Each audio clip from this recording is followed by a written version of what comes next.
RCM business आप करेंगे कि नहीं करेंगे मुझे नहीं मालूम, ये फैसला आपका है, क्योंकि आपकी जिंदगी का फैसला करने का हक केवल आपको है, आपके अलावा किसी और को नहीं है। लेकिन अगले 1 से सवा घंटे अगर आपने मेरा बातचीत में साथ दिया तो एक विश्वास आपको जरूर दिलाता हूं, आज का दिन आप जिंदगी में कभी भुला नहीं पाएंगे। यस। मेरा नाम सचिन अग्रवाल है, बेसिकली मैं छत्तीसगढ़ से हूं। आज से लगभग 20 साल पहले यानी अगस्त 2002 ये बिजनेस वो शख्स के माध्यम से मुझे मिला, आज जिन्हें परमपिता परमात्मा और अपने माँ बाप के बाद में जिनकी इज्जत करता हूं, बहुत ही आदर और सम्मान के साथ नाम लेना चाहूंगा मेरे ग्रेट अपलाइन आदरणीय श्री पीके देवांगन जी। वो रात के लगभग 12 बजे ये बिजनेस का प्लान लेकर के आए। मैं उस समय शुरुआती दौर में था, नेटवर्क मार्केटिंग को लेकर मेरे ख्यालात बहुत अच्छे नहीं थे, तो वो बिजनेस का प्लान लेकर के मेरे पास आए। पंखा सर जरूरी है या बंद हो सकता है? बंद कीजिए, बंद। हाँ, थोड़ा आवाज नहीं वो आवाज डिस्टर्ब कर रहा है जी। सो ये बोर्ड दिखेगा सबको?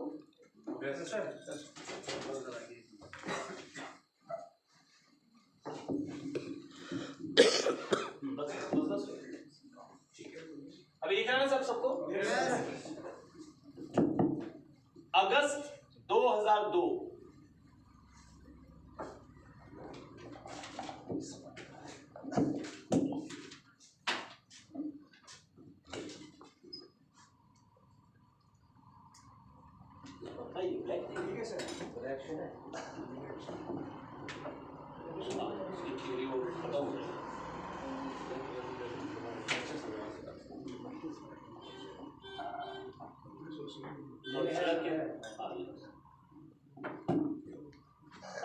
Okay, thank you.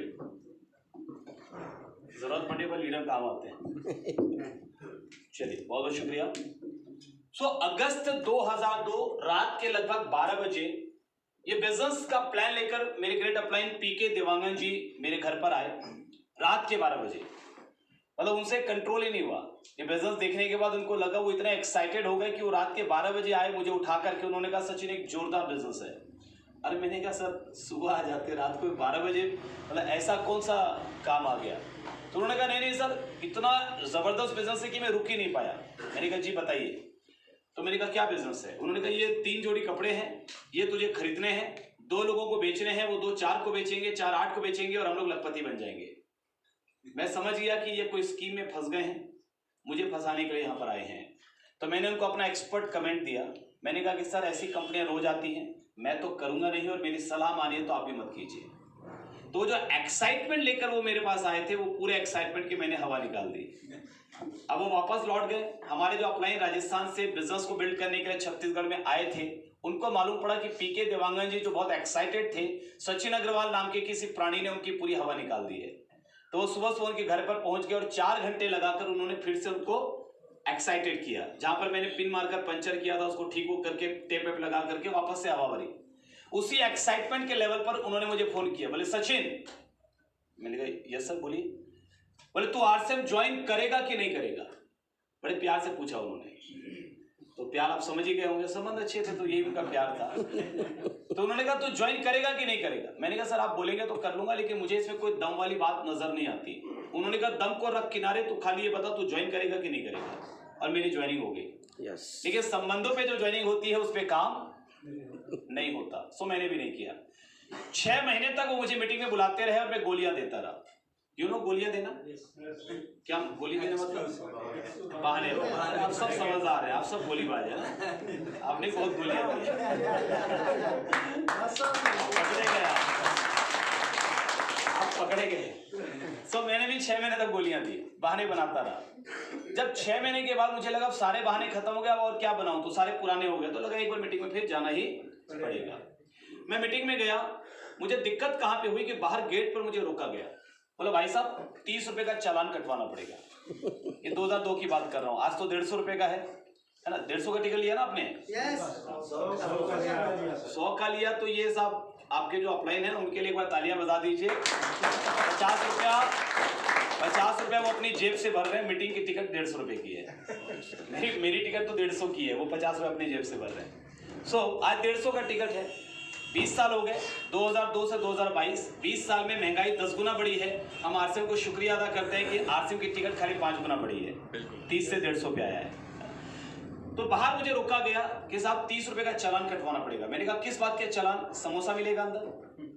उन्होंने कहा भाई साहब समोसा नहीं मिलेगा, बल्कि कुर्सी मिलेगी कि नहीं मिलेगी ये भी गारंटी नहीं है, क्योंकि जब आपको पता ही है आरसीएम की मीटिंग्स में भीड़ बढ़ती है तो फिर यहाँ पर भी कालीन में भी लोग बैठते हैं, स्टेज पे भी लोग बैठते हैं। अभी शायद यहाँ पुलवामा में वो नजारा देखिए, आपको बहुत दिन हो गया होगा, लेकिन मुझे विश्वास है आने वाले कुछ ही महीने में वो नजारा आपको यहाँ भी दिखेगा।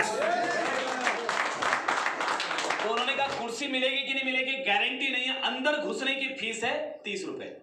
और मैंने ऑब्जेक्शन किया, मैंने कहा मजाक लगा रखा है आप लोगों ने, ये क्या मामला है? बाहर कंपनियां विज्ञापन करने के लिए करोड़ों रुपया खर्चा कर रही है और आपकी कंपनी एक मीटिंग फ्री में नहीं करा सकती। अरे मैं मीटिंग में बैठूंगा, आपका प्रोडक्ट अच्छा लगेगा, आपका प्रोडक्ट खरीदूंगा तो आपकी कंपनी का व्यापार बढ़ेगा। आपकी कंपनी को ये मीटिंग फ्री में करानी चाहिए। ये मैंने ऑब्जेक्शन किया आपकी कंपनी को, कि मेरी तो थी नहीं उस वक्त। अच्छा मैंने कुछ गलत बोला? गलत अपन बोलते भी नहीं है लेकिन मुझे समझाया गया कि साहब देखिए ऐसा है कि बाहर की कंपनियों और आरसीएम में यही फर्क है। बाहर की कंपनियां विज्ञापन करती है, करोड़ों रुपया खर्चा करती है, आरसीएम विज्ञापन नहीं करती, प्रोडक्ट बनाती है, हम लोगों को मार्केटिंग का पार्टनर बना लेती है। वो बीच का पैसा जो बिचौलियों के पास जाता था, वही पैसा आम आदमी के पास इनकम के रूप में वापस आने लग जाता है। ये आरसीएम इनकम का आधार है। तो इसलिए कंपनी मीटिंग नहीं करवाती। ये मीटिंग हम और आप एक दूसरे के व्यापार को बढ़ाने के लिए, एक दूसरे में नॉलेज ट्रांसफर करने के लिए, एक्सपीरियंस शेयर करने के लिए करते हैं। जो खर्चा होता है टिकटॉक के माध्यम से बांट लेते हैं। मैंने कहा चलो अगर ऐसा है तब तो ठीक है, तब तो कोई एक व्यक्ति खर्चा क्यों करेगा, ये तो सबका व्यापार है। तो अगर ऐसा है तो ठीक है, टिकट लेनी पड़ती है तो ठीक है, लेकिन अगर टिकट लेनी पड़ती है तो भी मैं क्यों लूं? अभी तक मैंने हथियार डाला नहीं था। आपको क्या लगा मैंने हथियार डाल दिया? तो मैंने हथियार डाला नहीं था। मैंने कहा अगर टिकट लेना पड़ता है तो भी मैं क्यों लूं? मैं तो आना नहीं चाहता था, मैं तो अभी आपकी कंपनी में काम करने का मैंने फैसला किया ही नहीं है। ये बुला रहे थे, मैं मना नहीं कर पाया, इसलिए आया हूं। अगर टिकट लेना ही पड़ता है तो वो ले जिससे मुझे बुलाया। मेरे अप्लाई कुछ गलत बोला मैंने? ठीक बोला ना साहब? मैंने बताया ना गलत अपन बोलते भी नहीं है। देखिए मेरे अपलाइन जो थे ना साहब, वो भी बड़े पहुंचे हुए इंसान थे। घाट घाट का पानी पिया था, मेरे जैसे कईयों को पिलाया था, तभी तो मेरे अपलाइन थे ना। नहीं तो मेरे जैसे व्यक्ति को उस समय आरसीएम में लाना थोड़ा आसान नहीं था, थोड़ा कठिन काम था। मैं बहुत सीधा था, जलेबी की तरह से। जलेबी तो आप जानते हैं सीधी होती है। यस। सो उन्होंने मुझे बड़े प्यार से कहा, देखिए अब उनका प्यार देखिएगा। उन्होंने बड़े प्यार से कहा कि सचिन देख, टिकट तो तेरे को लेना पड़ेगा। ये प्यार था उनका, क्योंकि संबंध अच्छे थे। तो उन्होंने कहा टिकट तो लेना पड़ेगा, ये यहाँ का सिस्टम है। लेकिन हाँ एक वादा करता हूं, अगर मीटिंग तुझे अच्छी नहीं लगी तो बाहर निकल के सिर्फ इतना बोल देना मजा नहीं आया, मैं तुझे 30 रुपए की जगह 60 रुपए वापस करूंगा। मैंने कहा चलो तब तो कोई दिक्कत वाली बात नहीं है, इतना बोलने में जाता क्या है, बोल देंगे साहब मजा नहीं आया, 30 की जगह 60 वापस मिलेंगे, दोबारा कभी ये बुलाएंगे नहीं। राइट? देखिए चेहरे कैसे खिल उठे, लोगों को यहाँ पर 300 रुपए वापस मिलने की उम्मीद पैदा हो गई। सो मैं ये सोच के अंदर बैठा। अंदर पहली बार मैंने प्लान देखा। प्लान में क्या था कि साहब आपको 3 जोड़ी कपड़े लेने हैं। उस जमाने में तो वही होता था, कपड़े का किट होता था। तो 3 जोड़ी कपड़े लेने हैं, 1500 रुपए देने हैं। और उसके बाद अगर आप कुछ नहीं भी करेंगे, अपने घर के लिए कुछ भी कपड़ा खरीदेंगे तो 10% डिस्काउंट आपको मिलता रहेगा। जिंदगी भर कपड़ा खरीदने से आपको 10% डिस्काउंट मिलेगा। कपड़े के अलावा कोई और प्रोडक्ट तो था ही नहीं उस समय। तो ये बताया गया कि जिंदगी भर जब जब कपड़ा खरीदेंगे, होली, दिवाली, दशहरा, जब भी खरीदेंगे 10% डिस्काउंट मिलेगा। अरे मैंने कहा भाई ये तो कुछ अलग लग रहा है, जो अब तक मैंने नेटवर्क के बारे में सुन रखा था उससे ये थोड़ा अलग था। तो मैं थोड़ा कंफ्यूज हो गया, कन्विंस नहीं हुआ, कंफ्यूज हो गया। तो मैं बाहर निकला तो मेरे अपलाइन पीके देवांगन जी मेरे इंतजार कर रहे थे। उन्होंने पूछा सचिन कैसा लगा? मुझे क्या बोलना था? अच्छा लगा। अच्छा नहीं लगा, ये डिसाइड किया था ना। सभी तो 60 वापस मिलते, लेकिन चूंकि मैं कंफ्यूज था तो मुझे मालूम ही नहीं पड़ा मैंने क्या बोला। गलती से मुंह से निकल गया ठीक लगा, और उनके 60 बच गए, मेरे 60 डूब गए। उस दिन के बाद मैंने सिस्टम को स्टडी करना शुरू किया और मैंने किताब पढ़ी बिजनेस स्कूल, रॉबर्ट कियोसाकी। मैंने किताब पढ़ी the parable of the pipeline, Burke Hedges. मैंने किताब पढ़ी you incorporated, again Burke Hedges. और ये किताबें पढ़ने के बाद एक बात मुझे क्लियर हो गई कि अमीर लोग जिस तरीके से पैसा कमाते हैं उस तरीके से पैसा कमाने के लिए एक आम आदमी के पास अगर कोई रास्ता है तो उसका नाम है नेटवर्क मार्केटिंग। और ये बात समझ में आने के बाद फिर मैंने कभी पीछे मुड़कर नहीं देखा। फिर चाहे किसी ने साथ दिया नहीं दिया, हुआ नहीं हुआ, कुछ आता था नहीं आता था, मैं चलता रहा, क्योंकि साहब बचपन मैंने गरीबी में गुजारा है। एक ऐसे परिवार से मैं संबंध रखता हूं जिस परिवार में बचपन में हालात हमारे ऐसे थे कि हमारे पास 2 वक्त का भोजन लाने के लिए पैसे नहीं हुआ करते थे। कई बार मम्मी हमको खाने को देती थी और मम्मी से जब हम पूछते थे मम्मी आप खाना क्यों नहीं खा रहे, तो उनका ये कहना होता था कि बेटा आज मेरा उपवास है। उम्र छोटी थी, समझ छोटी थी, समझ में नहीं आता था, उपवास नहीं होता था, घर में खाने को इतना होता ही नहीं था कि सबका काम चल सके, तो अपने बच्चों को खाना देकर एक मां खुद भूखे रह जाया करती थी। ये एक मां के त्याग और बलिदान की कहानी है साहब। इस मंच से मैं प्रणाम करना चाहता हूं अपने माता पिता को जिन्होंने अपनी सुख सुविधाओं का ख्याल न रखते हुए हमारी सुख सुविधाओं का ख्याल रखा, हमें पाल पोस कर बड़ा किया, अच्छे संस्कार दिए, इस काबिल बनाया कि सभ्य समाज में आज हम इस सिर उठाकर जिंदगी गुजार पा रहे हैं। और मैं प्रणाम करना चाहता हूं आप सभी के माता पिता को। मुझे नहीं मालूम कि आप में से कितने लोगों ने अपने माता पिता को याद रखा है, मुझे नहीं मालूम कि आप में से कितने लोगों ने अपने माता पिता को आज भी वो प्यार वो सम्मान दिया है जिसके वो हकदार हैं। मुझे नहीं मालूम कि आप में से कितने लोगों ने अपने माता पिता के सपनों को पूरा करने का दृढ़ संकल्प लिया है, मगर मुझे इस बात का एहसास है कि हम सबकी जिंदगी में हमारे माँ बाप ने जो तकलीफें हमारे लिए उठाई हैं, जो कुर्बानियां उन्होंने हमारे लिए दी हैं, हम चाहे कुछ भी कर लें इस जन्म में उनके एहसानों का बदला चुका नहीं सकते। तो बचपन में जब मैंने गरीबी को करीब से देखा था, बचपन में जब मैंने अपने माँ बाप को पैसों की वजह से लोगों के सामने शर्मिंदा होते हुए देखा था, छोटी छोटी चीज के लिए तरसते हुए देखा था, तो यह सीने में आग लगी हुई थी। ये सब जिंदगी में कुछ बड़ा करना है, पैसे कमाने हैं। हाँ, पिताजी का संस्कार था गलत तरीके से नहीं कमाने, ईमानदारी से कमाने, तो लेकिन कमाने हैं, इतने कमाने हैं कि कभी किसी के सामने पैसों की वजह से सिर झुकाना ना पड़े। ये टारगेट था, आग लगी हुई थी।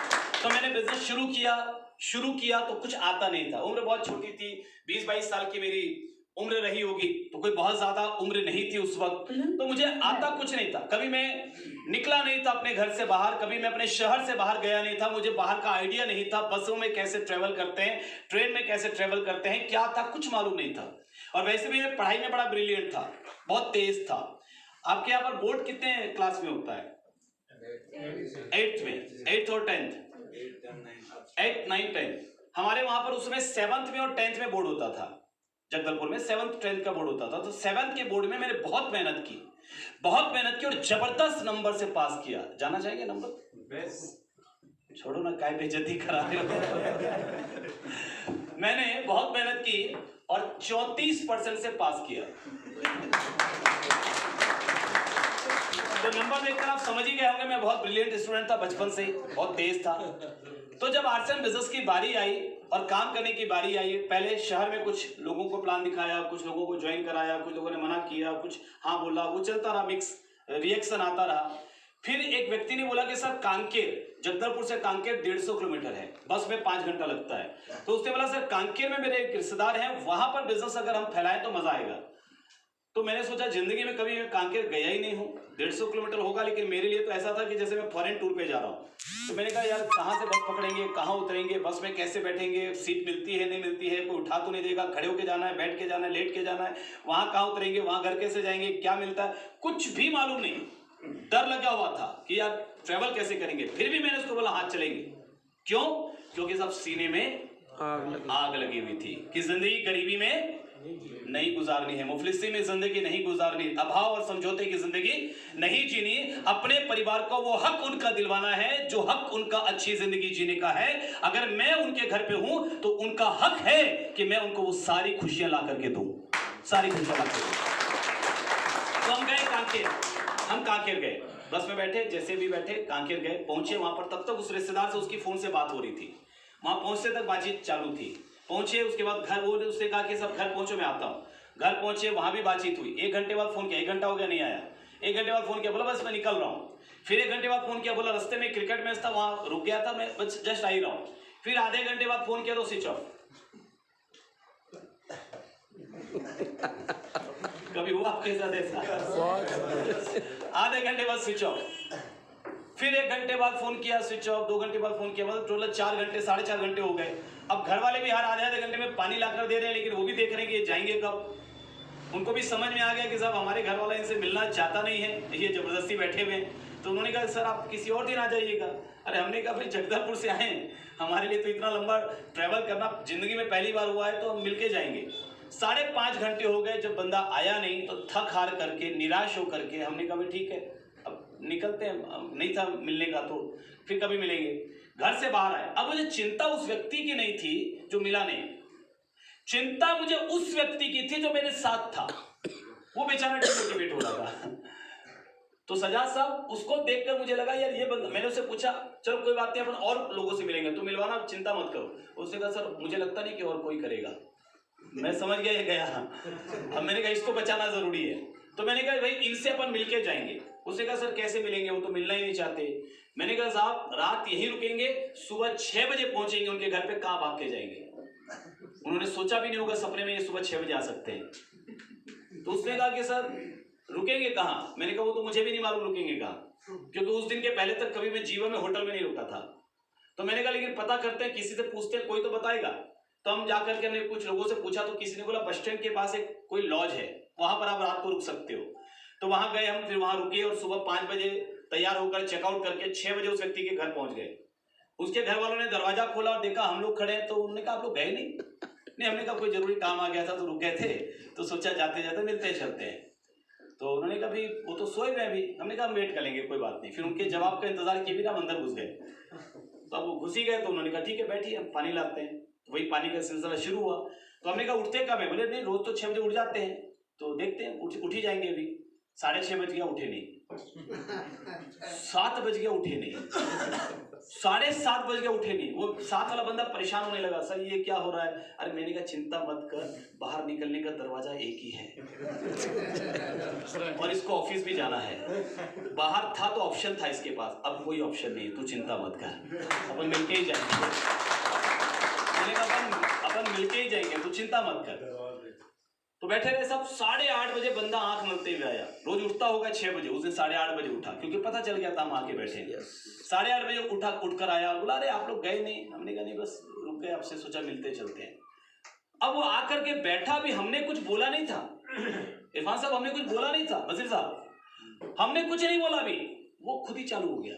आधे घंटे तक बोलता रहा। अरे वो कम नहीं आई थी, वो कम नहीं आई थी, वो मेरे चाचा ने किया था, मेरे मामा ने किया था, मेरे दोस्त ने किया था। अरे वो कुछ नहीं होता, फालतू काम है, बेवकूफ बनाने का काम होता है, ये सब कुछ नहीं होता, आजकल कोई फंसता नहीं। आधा घंटे तक बोलता रहा। मैंने बीच में नहीं रोका, मैंने कहा खाली होना भी जरूरी है।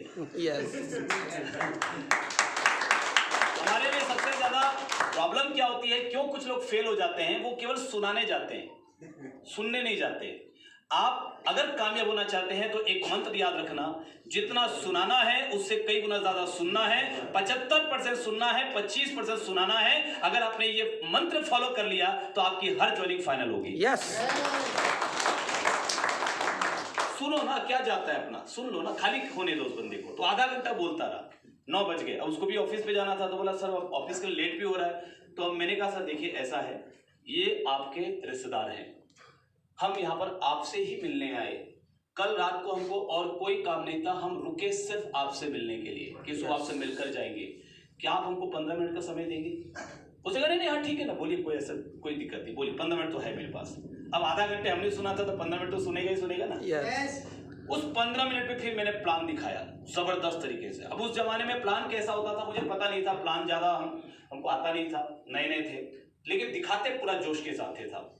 हम दिखाते थे देखो साहब, ये होता है कस्टमर, ये सामान बनाता है, और ये होती है कंपनी, ये सामान खरीदती है। नहीं, ये कंपनी, ये कस्टमर सामान 50 रुपए में बनाता है, बहुत सारे बीच के लोग होते हैं। नहीं सर, कंपनी तक आते आते वो अरे सर नहीं, हाँ नहीं सर, मैं उस समय जो दिखाता था वो बता रहा हूँ। तो मैंने कहा कंपनी 100 रुपए में माल खरीदती है, 50 रुपए का माल कंपनी को 100 रुपए में मिलता है। बंदा ज्वाइन घर आके देखा, अरे पूरा उल्टा ही दिखा दिया, कंपनी तो यहाँ होगी, कस्टमर यहाँ होगा, बंदा ज्वाइन कैसे किया। तो मेरे भाई शुरू में प्लान किसी के समझ में नहीं आता। लोग प्लान देख के ज्वाइन नहीं करते, लोग आपका जोश, आपका कॉन्फिडेंस, आपके चेहरे की चमक, आपके विश्वास देख के ज्वाइन करते। ढीले ढाले ठंडे ठंडे प्लान दिखाओगे तो कोई नहीं आएगा, और जोश के साथ दिखाओगे तो गलती भी हो जाएगी तो भी कोई चिंता की बात नहीं है। ज्वाइनिंग प्लान देख के थोड़ी आती है, ज्वाइनिंग तो जोश देख के आती है, कॉन्फिडेंस देख के आती है। अब उस दिन मैंने क्या कंपनी कहाँ बनाई मुझे याद नहीं है, लेकिन कहीं तो बनाई थी। तो प्लान दिखाया जोरदार। उसने कहा भाई साहब ये बताइए, प्लान तो ठीक लग रहा है, मेरी समझ में कुछ नहीं आ रहा, लेकिन ये बताइए कि इसमें ज्वाइन करने के लिए करना क्या पड़ता है। तो मैंने कहा 1500 रुपए के 3 जोड़ी कपड़े लेने पड़ते हैं, कपड़े जिंदगी भर खरीदेंगे 10% डिस्काउंट मिलता रहेगा, आप किसी को नहीं भी ज्वाइन कराएंगे तो भी डिस्काउंट मिलता रहेगा। उसने कहा यार ये तो थोड़ा अलग लग रहा है। मैंने कहा जब मैंने पहली बार प्लान देखा था मेरा भी यही रिएक्शन था, ये थोड़ा अलग लग रहा है। तो उसने कहा क्या है आपके पास। तो मैंने कहा ये कुछ कपड़े के सैंपल्स वगैरह हम लाए थे और ये आरसीएम की प्लान बुक है। तो उसने कहा कितने का है। मैंने कहा टोटल 450 का है जो अभी हम लाए हैं। बोले ठीक है इसको छोड़ जाओ, लीजिए 450 रुपये ये दे दीजिए, मैं स्टडी करता हूँ फिर मैं ज्वाइन करूंगा आपके साथ। मैंने कहा ओके। बाहर निकले, बाहर निकल कर मैंने बंदे से बोला कैसा लग रहा है। बोले सर मजा आ रहा है, मजा आ रहा है। मैंने कहा चलो मेरा काम हो गया, अब वो करे मत करे मेरे को उससे कोई मतलब नहीं है, ये बच गया, ये साथ वाला बंदा बच गया। सो इस तरीके के कई वाकये, कई हादसे हुए, कई बार ऐसी परिस्थिति आई कि जब लगा कि अब बिजनेस को नहीं करना, छोड़ देना चाहिए। मुझे अच्छा, मैं परमात्मा को बहुत शुक्रिया अदा करता हूं इस बात के लिए कि बहुत कम समय में मुझे ये समझ में आ गया कि आपकी सिक्योरिटी इस बात पे डिपेंड करती है कि आपका व्यापार कितने शहरों, कितने राज्यों में फैलता है। आपका नेटवर्क मार्केटिंग बिजनेस अगर केवल एक ही राज्य में, एक ही शहर में घूम रहा है गोल गोल गोल गोल गोल, तो कभी भी प्रॉब्लम आ सकती है जितना फैलाओगे। लेकिन हाँ, पहले दिन से आप नहीं फैलाएंगे, आपको जलेबी की तरह से काम करना है। जलेबी कैसे जलेबी, ये सब देखिए ट्रेनिंग का सब्जेक्ट है। आज बहुत ज्यादा मैं डीप ट्रेनिंग में नहीं जाऊंगा, आज मैं केवल आपको विजन के बारे में बात करूंगा, लेकिन फिर भी थोड़ा बहुत जानकारी दे देता हूं आपको। जलेबी की तरह से काम करना। आप ज्वाइन किए, आपने ज्वाइन किया तो अपने 5 किलोमीटर के सर्कल में काम शुरू किया, फिर आपको 2-4-5 आने लग गया तो आपने 10-15 किलोमीटर के सर्कल में काम किया, फिर आपको 10-15 हजार रुपए 20 हजार रुपए आने लग गए तो आपने क्या किया 25-30-40 किलोमीटर के सर्कल में काम किया, फिर आपको 40-50 हजार आने लग गया तो फिर आपने क्या किया 100-150 किलोमीटर के सर्कल में काम करना शुरू किया, फिर आपको 60-70 हजार आने लग गया तो आपने क्या किया 300-400 किलोमीटर के सर्कल में काम करना शुरू किया, फिर आपको लाख-1.5 लाख रुपए आने लग गया तो फिर आपने क्या किया 400-500-700-800 हजार किलोमीटर के सर्कल में काम किया। ऐसे आपको एक एक लेयर पे आगे बढ़ना है। ये क्लियर हो रहा है साहब? yes. क्लियर हो गया? yes. क्योंकि जब तक पैसा नहीं आया शुरू से, अब अगर एकदम दूर भागोगे तो दिक्कत आएगी, क्योंकि आपको बार बार जाना पड़ेगा, समय होना चाहिए, आने जाने का खर्चा लगता है। लेकिन उस समय हमको ये बताने वाला तो कोई था ही नहीं। तो मैंने सोचा, मेरे मामा जी रहते हैं झारखंड में, गिरिडीह में। मैंने अपने अपलाइन को बोला, पीके देवांगन जी को, सर अगर मेरे मामा जी ज्वाइन कर गए ना, पूरा झारखंड अपना। नया आदमी ऐसी बात करता है। तो मैंने कहा सर अगर मामा जी ज्वाइन कर गए ना, कमाल हो जाएगा, क्योंकि मैंने देखा है झारखंड में एक भी पिकअप सेंटर नहीं है। एक डिपो है पटना में, बिहार में, झारखंड में एक भी नहीं है। तो सब मजा आ जाएगा, पूरा झारखंड अपना। तो उन्होंने कहा ठीक है, फिर देरी की बात की, जाइए शुरू करके आइए। अरे मैंने कहा सर मैं आपको ये बोल रहा हूँ, मेरे साथ चलिए। उन्होंने कहा नहीं सचिन जी ऐसा नहीं होता है, आप जाइए, शुरू करके आइए, नेटवर्क बना के आइए, फिर मैं आपकी मदद करने के लिए जाऊंगा। अरे मैंने कहा सर बाद में आपकी क्या जरूरत पड़ेगी, मेरे मामा हैं, मेरी बात नहीं मानेंगे, मेरे को गोद में खिलाया है, इसलिए आपकी जरूरत है, बाद में मैं खुद ही संभाल लूंगा। अपना कॉन्फिडेंस बहुत है, क्योंकि आग लगी हुई है साहब। अपने को गरीबी की जिंदगी जीनी नहीं है, गरीब पैदा हुए लेकिन गरीब मरना नहीं है। तो मैंने कहा बाद में तो आग लगी हुई कर लेंगे, लेकिन अभी मामा है ना, मामा के सामने वो आग काम नहीं आएगी, तो आप चलिए। उन्होंने कहा नहीं सचिन जी ऐसा नहीं होता है। मुझे बड़ा गुस्सा आया। अब देखो उस समय मैं नया था तो सोच भी नए व्यक्ति जैसी थी, बाद में तो चीजें समझ में आ गई कि यार मैं कहाँ गलत था, क्या कहाँ सही था। अगर अपनी गलतियों की मैं अगर किताब लिखूं तो पूरी एक इतनी मोटी किताब भर सकता हूं जो मैंने गलतियां की हैं, और मैं आपको बता सकता हूं कि सब ये गलतियां मैंने की है, आप मत करना। तो जो अचीवमेंट मुझे 20 साल में मिली है, जो गलतियां मैंने की, अगर वो गलतियां आप ना करो तो वो अचीवमेंट आप अगले 5 साल में हासिल कर सकते हो। 512 रुपए से मेरा सफर शुरू हुआ, और आज इस बिजनेस से जो पिछले महीने की इनकम थी वो एक महीने के 7,75,000 रुपए की थी। 8 लाख पर मंथ की इनकम अभी इस बिजनेस से आ रही है, लेकिन वो ज्यादा नहीं है, वो ज्यादा नहीं है, उसमें ताली मत बजाइए, क्योंकि मुझे मालूम है कि आरसीएम बिजनेस मुझे एक दिन 8 लाख रुपए पर डे की इनकम देगा। तो ये अभी इसका जो फ्यूचर है ना वो बहुत बड़ा है। अगर वो आज हुआ, मैं आपको कुछ दिखाने की कोशिश करूंगा, वो अगर आपने देख लिया ना और समझ लिया ना, उसको अगर आपने विजुलाइज कर लिया ना, फिर सारी शिकायतें आपकी खत्म हो जाएगी, मेरी तरह आपके सीने में आग लग जाएगी, फिर कोई साथ दे ना दे, आपको टेक्निकल अचीवर बनने से कोई रोक नहीं सकता था, कोई रोक नहीं। सो मैंने कहा कि मैं जाऊं बिजनेस करने, लेकिन यहाँ तो सब स्वार्थी लोग हैं। मेरे मन में ख्याल आया, अरे मैंने कहा मेरे अपलाइन मेरे साथ देने को तैयार नहीं है ना, इनको बिजनेस चाहिए, मैं काम करूंगा, इनको बैठे बैठे पैसा आएगा, तो मैं क्यों करूं। मेरे मन में क्या ख्याल आया कि अगर मैं काम करूंगा, इनको बैठे बैठे पैसा आएगा, तो मैं क्यों करूं। लेकिन फिर मुझे लगा कि एक बार और दूसरे अप्लायंस को भी ट्राई कर लेते हैं। और ये ध्यान रखना कि डाउनलाइन के मन में जिस दिन ये ख्याल आ गया कि मैं काम करूंगा और अपलाइन को पैसा जाता है, उस दिन से उसके पतन का दौर शुरू हो जाता है, उसके आगे बढ़ने का रास्ता बंद हो जाता है। क्योंकि ये तो सिस्टम की खूबसूरती है साहब। और आप ये बात समझो, आप जब तक जिंदा हैं आपके जरिए कोई ना कोई कमाएगा, आप आरसीएम करें या ना करें। आप अगर जिंदा रहेंगे तो साबुन से नहाते रहेंगे, तो साबुन की कंपनियां कमाएंगी या नहीं कमाएंगी। होलसेलर सीएनएफ रिटेलर कमाएंगे कि नहीं कमाएंगे। कपड़ा पहनते रहेंगे तो कपड़े की कंपनियां कमाएंगी कि नहीं कमाएंगी। चाय पीते रहेंगे तो चाय की कंपनियां कमाएंगी कि नहीं कमाएंगी। तो आप जब तक जीवित रहेंगे पैसा खर्च करेंगे, लोग कमाएंगे ही कमाएंगे, वहां तकलीफ नहीं है, क्योंकि अनजान लोगों को पैसा जा रहा है तो भी तकलीफ नहीं है। यहां हमारे अपलाइन को, जिसको हम जानते हैं, उसको अगर पैसा जाता है तो हमको तकलीफ होनी शुरू हो जाती है। तब सोचिए, अपनी मेंटालिटी को चेक करना होगा। मेरी मेंटालिटी भी वही थी, इसलिए मैं जानता हूं। मेरी मेंटालिटी वही थी। मैंने कहा सब मैं काम करूंगा, अपलाइन को पैसा जाएगा, वो काम करना नहीं चाहते, मदद करना नहीं चाहते। तो मैं रत्नेश जी के पास गया, मैंने कहा रत्नेश सर आप चलिए। उन्होंने कहा सचिन जी ऐसा नहीं होता, पहले जाइए शुरू करके आइए, फिर साथ में हम बिजनेस को बिल्ड करने के लिए बैकअप देंगे। अकेले में बैठकर मैंने सोचा कि यार मैं छोड़ देता हूं बिजनेस, कहां स्वार्थी लोगों के बीच में फंस गया, कोई काम ही नहीं करना चाहता, सब बैठ के खाना चाहते हैं। फिर मैंने सोचा, अपने अंदर की एक आवाज, मेरे अंदर से एक आवाज चली कि सचिन ये बिजनेस तूने ज्वाइन किसके लिए किया, किसके लिए काम शुरू किया। पीके देवांगन जी के लिए? जवाब आया नहीं। रत्नेश जैन के लिए? नहीं। टीसी छाबड़ा जी के लिए? नहीं। किसके लिए? तो फिर मुझे याद आया कि मैंने अपने कुछ सपने लिखे थे बिजनेस के शुरुआती दौर में ही। मैंने कुछ सपने लिखे मेरे अपलाइन के बोलने पर कि ये मेरे सपने जो मुझे पूरे करने हैं अगले 5 साल में। तो पहला सपना था छोटे भाई को पढ़ाना है, क्योंकि हम 3 भाई हैं, 2 भाई पैसों की कमी की वजह से ज्यादा पढ़ लिख नहीं पाए। 14 साल की उम्र में तो मेरे सिर पर परिवार को चलाने की जिम्मेदारी आ गई। बहुत कम उम्र में हम बड़े हो गए। लड़कपन नहीं देखा, बचपना नहीं देखा, बचपन की मस्तियां नहीं देखी। जब आदमी की कुछ जिम्मेदारी का बोझ आता है ना, तो बहुत कम उम्र में वो जवान हो जाता है। तो 14 साल की उम्र में तो मैं जवान हो गया, अपने परिवार की जिम्मेदारियां ले ली।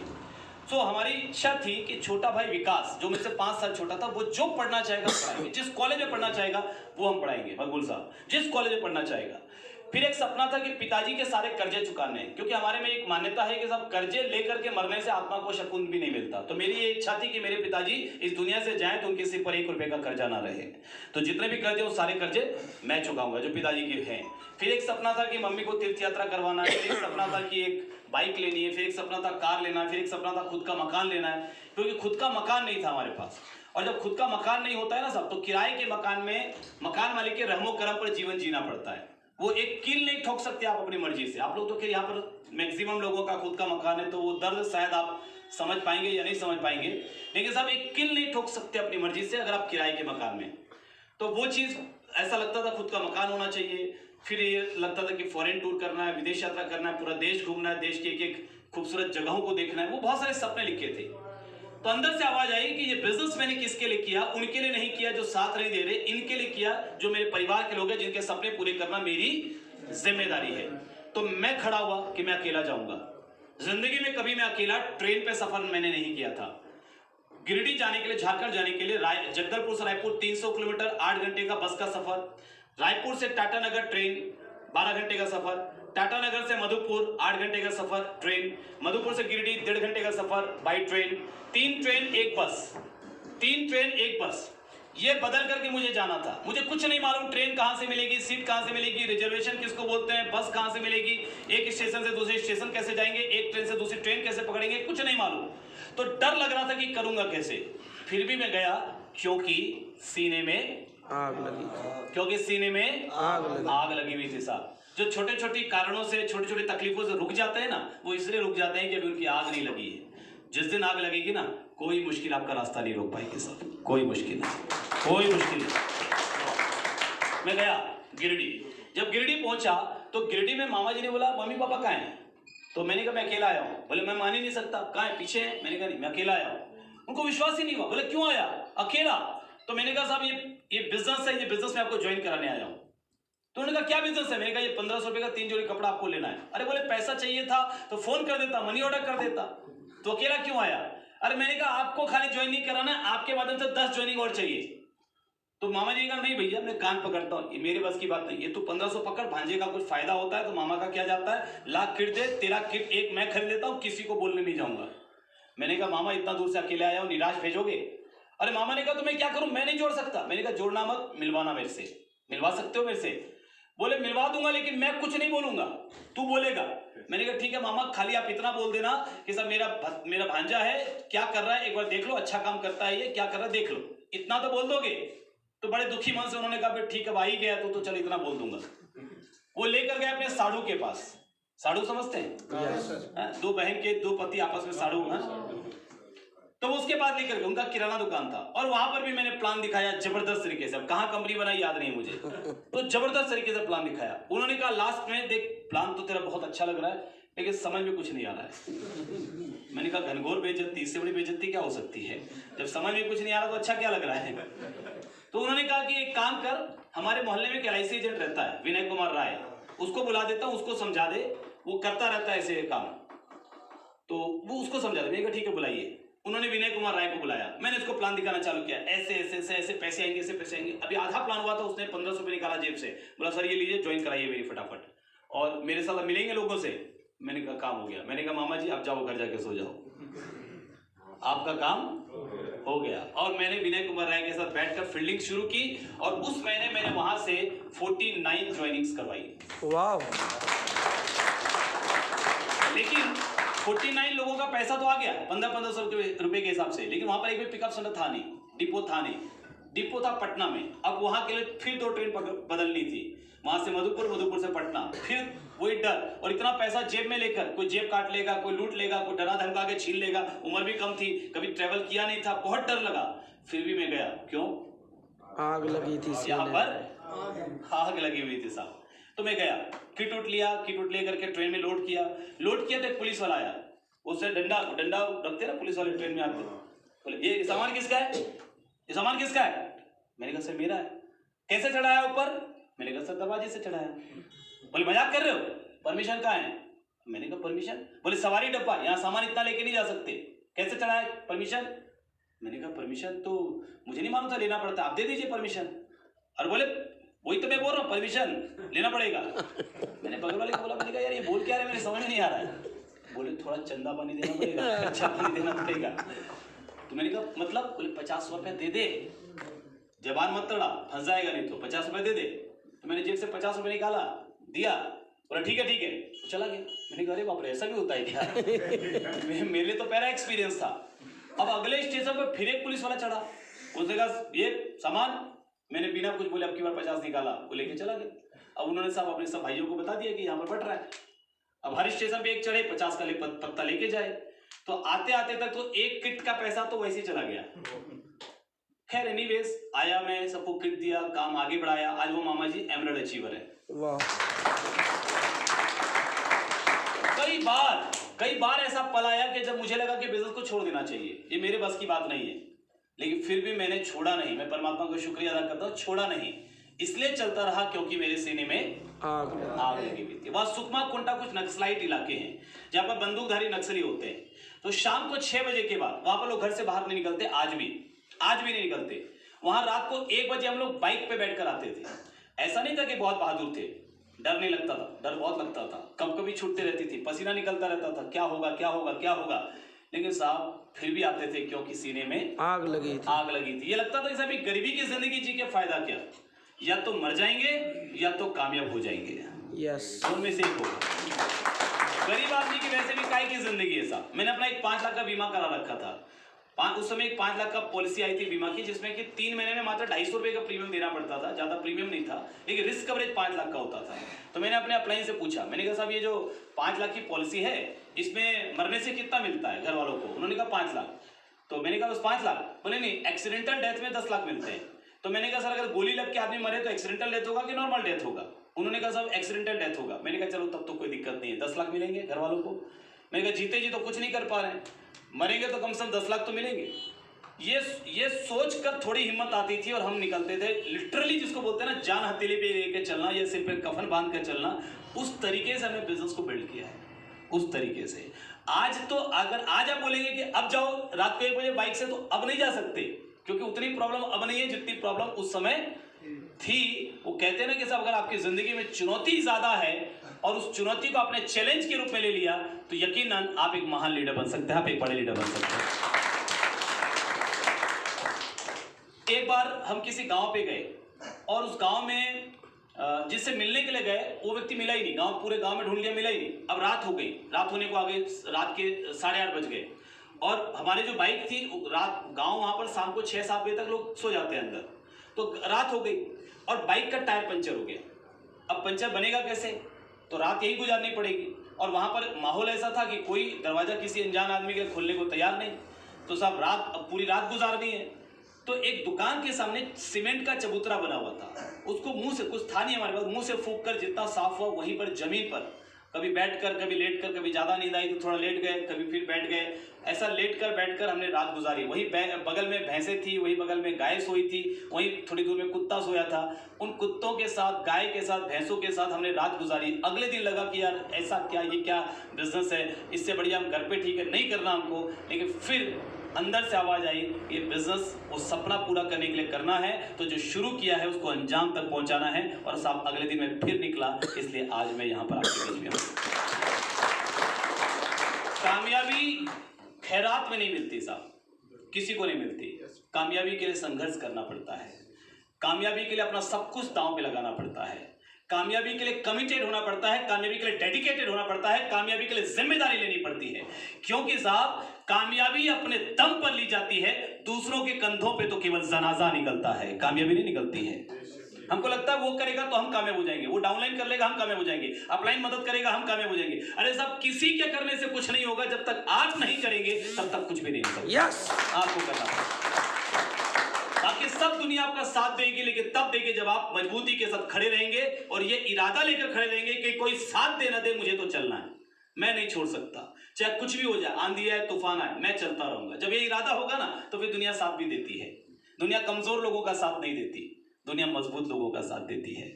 बिजनेस की शुरुआत में मैं अपने एक दोस्त के पास गया, आशीष नाम है उसका। तो मैं उसके पास गया, मैंने कहा यार ये बिजनेस है। अच्छा, मैं भी गया रात के 11:30 बजे, क्योंकि मेरे पास उस वक्त टाइम नहीं था, तो मैं समय चुरा के मैनेज करके बिजनेस बिल्ड करता था। रात के 11:30 बजे गया, तो उसको नींद से उठाया, थोड़ा नाराज हुआ वो, फिर बिजनेस का प्लान दिखाया। प्लान देखने के बाद बोलता है तू इसके लिए मेरे पास आया रात के 11:30 बजे? मैंने कहा हाँ। बोला भाई देख, बुरा मत मानना। अब जब कोई व्यक्ति बोले ना बुरा मत मानना, आप समझ जाना कोई ऐसी बात है जिसमें बुरा लगने वाला है। तो उससे बोला देख भाई बुरा मत मानना, तेरा दिमाग हो गया खराब। अब अगर आरसीएम की बात करनी हो ना तो मेरे घर पे दोबारा मत आना। कौन बोल रहा है? मेरा करीबी दोस्त, सबसे क्लोज फ्रेंड, स्कूल में जिसके साथ हर अच्छे बुरे मीठे खट्टे अनुभव हमने साथ बिताए, वो क्या बोल रहा है? आरसीएम की बात करनी हो तो मत आना मेरे घर पे मत आना। आज मुझे वो बात सुनकर हंसी लगती है, लेकिन उस समय साहब मेरा दिल जानता है कि मुझे कितनी तकलीफ हुई, कितनी पीड़ा हुई कि साहब ये क्या बिजनेस है, अपना करीबी दोस्त ऐसा बोलता है। खैर मैं चला, मैंने उसको बोला ठीक है कोई बात नहीं, मैं आरसीएम की बात नहीं करूंगा, तेरे घर पे जरूर आऊंगा। दोस्ती हमारी अपनी जगह, बिजनेस अपनी जगह। मेरे लिए बिजनेस से बढ़कर दोस्ती है, मैं दोस्ती को बचा लूंगा। अगर दोस्ती बिजनेस में एक बचाना पड़े तो मैं दोस्ती को चुनूंगा। बिजनेस तो सब किसी और के साथ कर लूंगा, लेकिन तेरे साथ जो दोस्ती मैं खत्म नहीं करूंगा। तो मैंने दोस्ती को बचा के रखा। अब जब आरसीएम की तरफ से मुझे स्विट्जरलैंड का टूर मिला, स्विट्जरलैंड में जब, अच्छा आप लोग गए स्विट्जरलैंड? कितने लोग गए? नहीं। अच्छा कितने लोग जाना चाहते हैं? चले, जिन लोगों ने भी हाथ खड़े किया, यानी जिनकी भी इच्छा है, परमात्मा आपकी इच्छा जरूर पूरी करे। और जिन्होंने हाथ खड़े नहीं किया,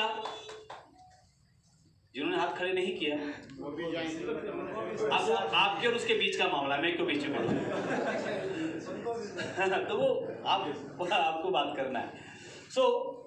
मैं जब स्विट्जरलैंड गया, स्विट्जरलैंड की फ्लाइट पे गया, तो स्विट्जरलैंड की फ्लाइट पे मकबूल साहब वाईफाई की सुविधा होती है।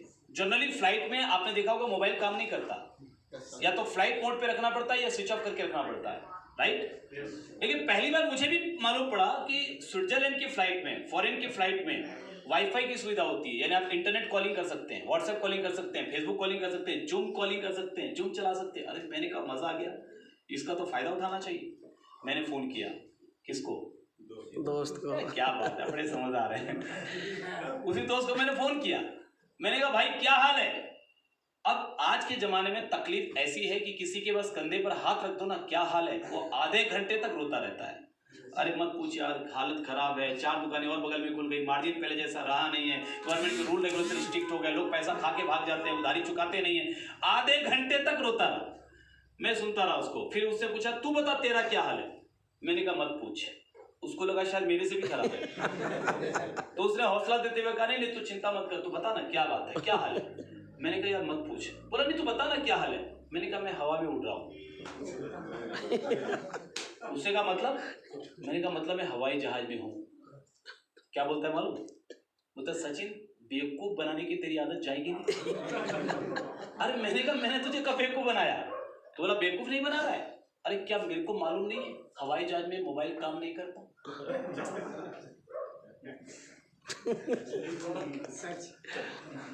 देखो मालूम नहीं। मैंने कहा भाई मालूम तो देखो ठीक है, लेकिन तुझे जो मालूम है ना वो डोमेस्टिक फ्लाइट के बारे में है, ये इंटरनेशनल फ्लाइट है, इसमें वाईफाई की सुविधा होती है। तुझे विश्वास नहीं है तो गूगल में सर्च मार के देख ले। तो क्या बोलता है मालूम? अरे यार सचिन तू तो किस्मत वाला है। तो मैंने बोला कुछ नहीं, लेकिन मन ही मन सोचा कि बेटा किस्मत वाला बनने का मौका तो मैं तेरे पास भी लेकर आया था, और तूने क्या बोला? आरसम की बात करनी हो तो दोबारा घर पे नहीं आना। तो मैंने कहा तेरी सजा यही है, मन ही मन सोचा तेरी सजा यही है, अब जहां भी फॉरेन टूर पे जाऊंगा तेरे को फोन जरूर करूंगा। मैं तो दोस्ती निभा रहा हूँ, वो जले तो जले, मैं क्या कर सकता हूँ, मैं थोड़ी जला रहा हूँ, मैं तो दोस्ती निभा रहा हूँ। मैंने तो उससे कोई संबंध खराबी नहीं किया। मैंने तो सब जब बिजनेस मेरी शुरुआत का दौर था तब भी दोस्ती नहीं तोड़ी, दोस्ती बना के रखी। मैंने पहली कार ली, उस आरसम से पहली कार ली, उसको बिठा के घुमाया, दूसरी ली उसी को बिठा के घुमाया, अभी अक्टूबर में तीसरी लेने जा रहा हूँ, उसी को बिठा के सबसे पहले घुमाऊंगा। आरसम से जब 10,000 महीना पहली बार आया, मैंने सबसे पहले उसी को मिठाई का डब्बा से मिठाई खिलाया। जब 20,000 आया उसी को मिठाई खिलाई, 50,000 आया उसी को मिठाई खिलाई, 1 लाख आया उसी को मिठाई खिलाई, 2 लाख आया उसी को मिठाई खिलाई, 5 लाख पहली बार आया उसी को मिठाई खिलाई, अभी 8 लाख आया उसी को पहली बार मिठाई खिलाई, और अब मेरा 10 लाख आने वाला है उसी को मिठाई खिलाऊंगा जाके। मैं तो अपनी दोस्ती का फर्ज निभा। अब वो जले तो ये तो उसकी सोच है ना। ज्वाइन भी नहीं किया, कराया ही नहीं मैंने। उसने उसके बाद बहुत बोला, मैंने कहा अब तेरे को ज्वाइन नहीं कराऊंगा, अब ज्वाइन नहीं कराऊंगा। और उसकी सजा यही है कि जिंदगी भर वो मेरी कामयाबी के किस्से सुनते रहे। उसने क्यों बोला था कि मेरे घर पे मत आना? मेरा करीबी दोस्त था, भरोसा था मेरे को कि दुनिया करे ना करे ये करेगा, उसे गद्दारी की दोस्ती में। अब उसकी सजा यही है कि जिंदगी भर वो मेरी कामयाबी के किस्से सुनेगा। हेलो, कोई गलत भावना नहीं है मेरे मन में।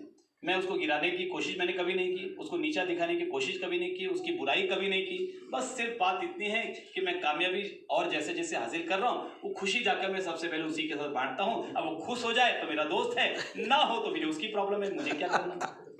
हेलो, आप चाहते हैं आपके विरोधियों से ऐसा मीठा बदला लेना? यस चाहते हैं साहब? यस। उसके लिए यहाँ पर आग लगानी पड़ेगी। आराम आराम से कुछ भी होने वाला नहीं है। कि सब डाउनलाइन में कोई अच्छा बंदा मिल जाए तो काम हो जाए, अपलाइन काम कर दे तो काम हो जाए, कुछ माहौल चल जाए, कुछ सब किस्मत चल जाए तो काम हो जाए, ऐसे काम नहीं होता। कामयाबी किसी को याद रखना खैरात में नहीं मिलती है साहब, कामयाबी अपने दम पर लेनी पड़ती है। यस, अपने दम पर लेनी पड़ती है। तब बहुत सारी घटनाएं हुई। खैर अभी समय की नज़ाकत है, कुछ बहुत इंपॉर्टेंट बातें भी आपसे करनी है। हम मिलते रहेंगे तो अपने एक्सपीरियंस शेयर करते रहेंगे। ये एक्सपीरियंस मैं आपके साथ इसलिए शेयर करता हूँ कि क्या पता मेरी कहानी में से कोई एक बात आपको भी लग जाए और आप भी अगले टेक्निकल अचीवर बन जाएं। ये माइक आपके हाथ में हो, लोग आपकी कहानियाँ सुनें। तो चलिए हम कुछ बातें देखते हैं जिस सिस्टम